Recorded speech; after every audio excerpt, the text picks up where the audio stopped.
The second reading is taken from Mark 10, 32 to 52. It's a continuation of the prediction to Jerusalem.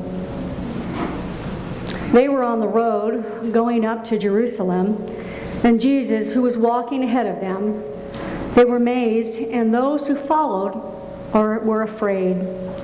He took the 12 aside again and began to tell them what was going to happen to him, saying, "See, we are going up to Jerusalem, and the Son of Man will be handed over to the chief priests and the scribes, and they will condemn him to death.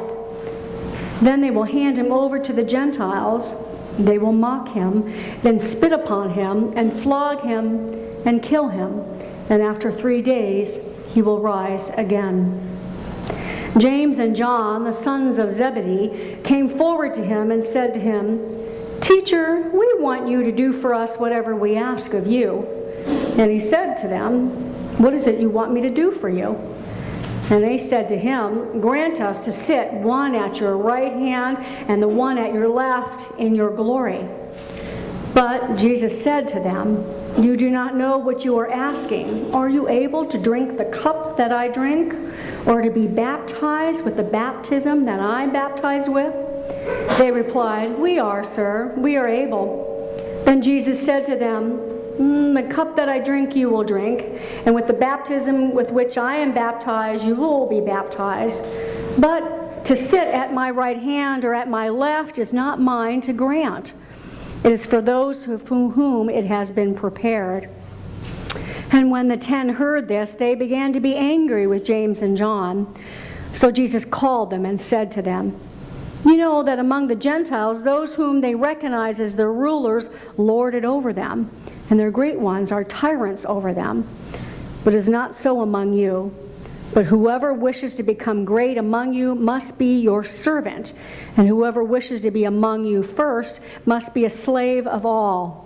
For the Son of Man came not to be served, but to serve, and to give his life a ransom for many." They came to Jericho, and he and his disciples and a large crowd were leaving Jericho. Bartimaeus, son of Timaeus, a blind beggar, was sitting by the roadside. When he heard it was Jesus of Nazareth, he began to shout out and say, "Jesus, son of David, have mercy on me." Many sternly ordered him to be quiet, but he cried out even more loudly, "Son of David, have mercy on me." Jesus stood still and said, "Call him here." And they called the blind man, saying to him, "Take heart, get up, he's calling you." So, throwing off his cloak, he sprang up and he came to Jesus. Then Jesus said to him, "What do you want me to do for you?" And the blind man said to him, "Teacher, my teacher, let me see again." Jesus said to him, "Go, your faith has made you well."